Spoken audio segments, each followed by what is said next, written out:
just hold on to it. And someday, awa ng Diyos, talagang may Diyos talaga. And may hustisya talaga. Makakamit natin ang Pilipinas natin at pinapanaginip natin.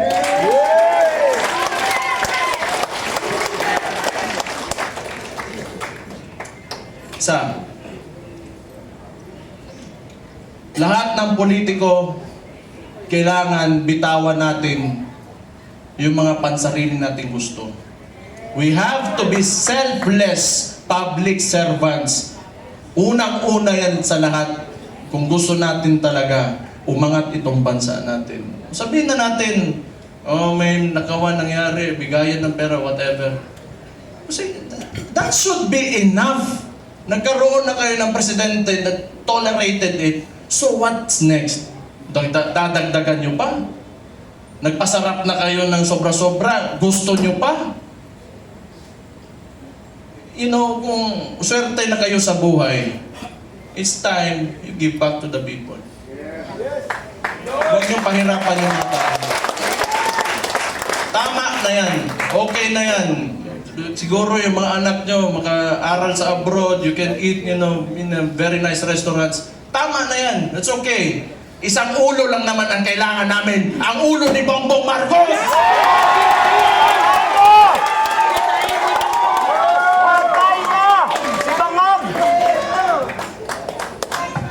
Nagluluksa na ang Malacanang! Kaya, you know, this coalition, if you cannot approach me, you approach Mike Defensor, you approach Bebot Alvarez, you, the congressman, I'm talking to you, if you want to defect, talikuran nyo na yan because alam nyo, kayo, mga politiko, nakatira kayo sa Pilipinas, huwag nyo sirain ang bahay nyo.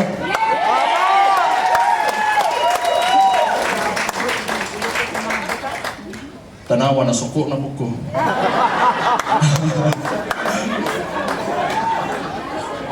Pero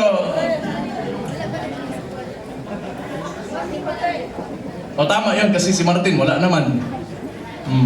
Si Bongbong na ang sunod. Tama yun. Si Martin yung talagang mautak na marunong magmaniobra ng Congress eh.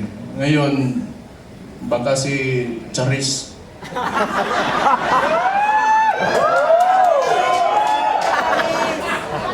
Sino yan? Kilala niyo? Charis. Pinakabatang magnanakaw. Kasi rinig ko, chismis lang to ha? Chismis, wala ko sinasabi. Puppet speaker lang yan si, yung speaker ngayon. Hindi ko lang alam sino yan, Charis. Basta narinig ko, Charis daw. Atay.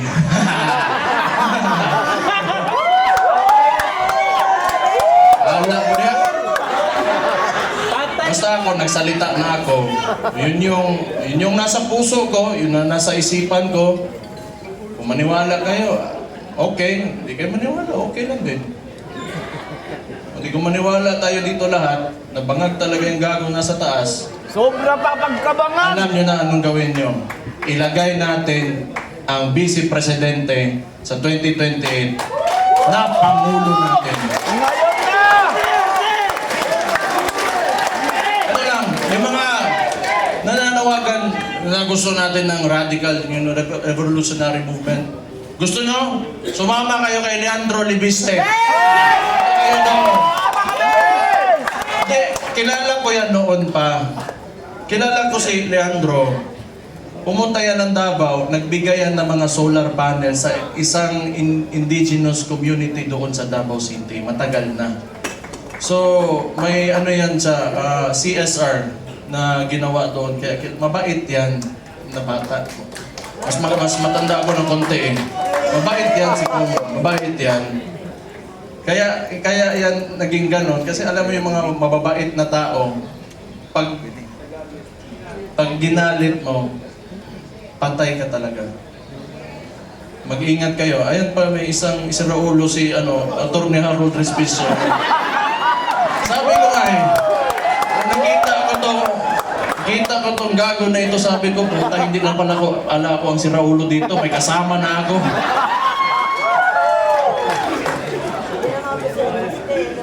isang Israulo din, si Kiko Barzaga. Pero pag I want to talk to the younger people in the cameras. Subaybayan niyo yung mga bata na yan, yung mga tao na yan. They are the future of Philippine politics. Sino ba namang si Raulo na lalaban ng administrasyon magiging oposisyon, lalo ng ganito ka-abusado? You know, what seemed to me yung ginawa nila sa tatay ko was a state kidnapping. Yung mga bata na yan, di natatakot yan. We need people like them. We need people like them. May iba naman, diplomatic, parang si Senator Bongo. Okay yun. Hindi pwede lagi tayong galit lahat. Diba? Dapat may mabait din sa atin.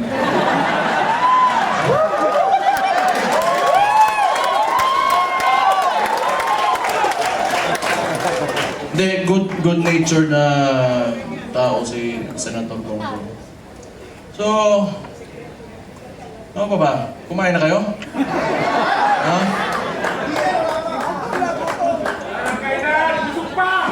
So ano, sige. So yung coalition natin, ang tawag nito United Front. So ibig sabihin nun, from the word united, nagkakaisa tayo. Okay? So kung kaya nyo palawakin, yung mga miyembro nyo, magpalawak tayo. Tapos yung mga sinasabi ng mainstream media, i-correct natin. Kasi binabalik nila lagi yung confidential funds ni VP Sara, and yet, sasabihin ko ulit, yung estimated loss to corruption in the Philippines right now, umaabot na sa trilyon. Trilyon! Against the 125 million na nakihirapan nga silang patunayan. Can you see how absurd that is? So, yung messaging lang, kasi wala sa atin yung mainstream media eh. You try to talk, i-correct nyo. Huwag muna kayong magalit. Be on a level na gusto nyo lang iparating yung opinion nyo at tingin nyo sa kung sino man makakausap nyo. So mga panya lang tayo, malinis. Wag na natin gayahin yung mga utang ina, grabe kahugaw. Dumi talaga ng politika. Ako kasi okay lang ako. Wala ko nang pakialam sa sarili ko.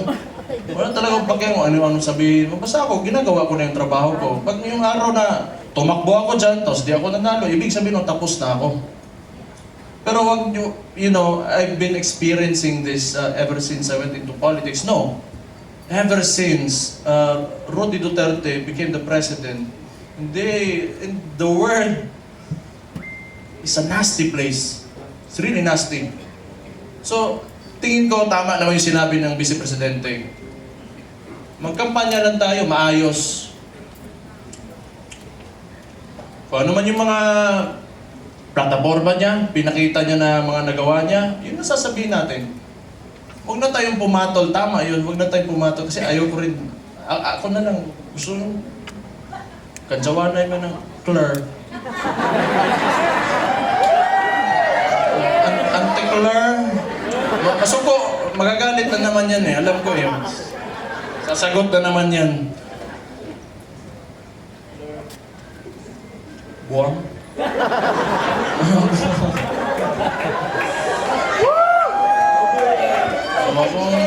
Kung baliw sila, baliw din ako. Ganun lang naman. Pero alam mo,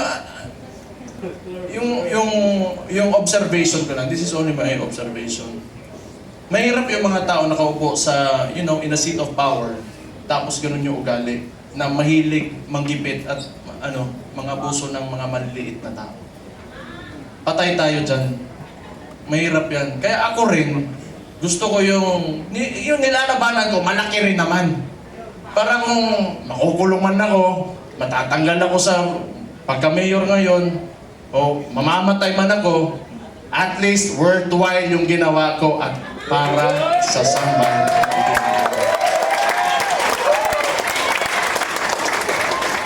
They only pick on people na kaya nila eh. They only pick on people na kaya nila. Pero,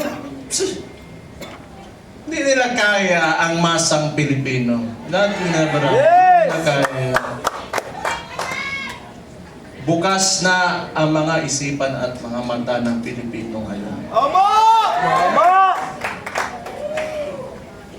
Bakit isa lang nagsasabi na tama? Kayo, hindi ba? Narinig ko yung boses ko. Energy level 10 nga daw eh. Ano eh? Not following instructions.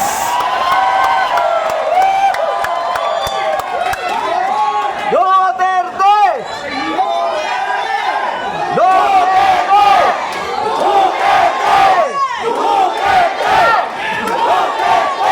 Kayo, nilalagay nyo talaga ako sa alanganin, no?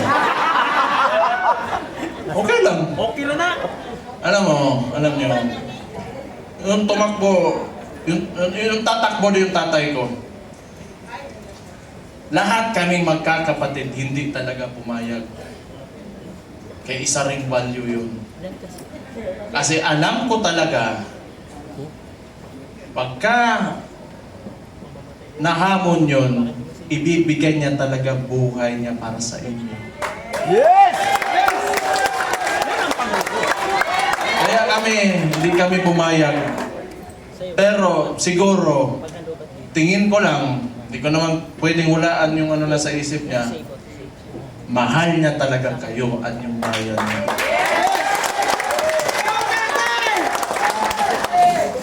Kaya ngayon, pagka pumupunta ako ng Netherlands doon sa detention unit, kinakausap ko, can never imagine someone would, like an actual individual in front of me that would actually give away his freedom and his life for his country.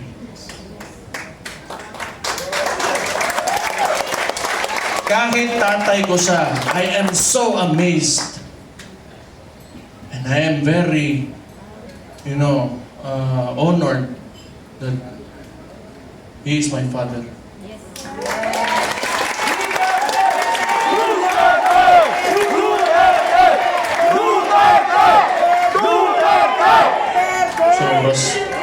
Sa oras ba yun? Isang oras pa! Duterte! Luzon, Visayas, at Mindanao! Basta,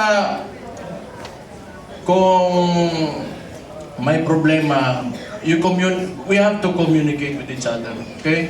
Let's just be friends, lahat tayo. Huwag tayo mag-away-away. Andito ang PDP, andito ang Reform PH, and Reforma, andito ang Maisog, and hindi ko na mababanggit yung lahat ng parallel groups, Reforma Pilipinas. Magkaisa tayong lahat. It's time to move. Move with positivity and optimism. Let go of yourselves. Give your all for the country. Lahat ng gagawin natin, hindi para sa atin, kundi para sa bayan natin. Kabayan! Let's make this happen. 2 taon, 2028 na. Kaya natin to. Kayang-kaya. The surveys Dapat itong taon na lang!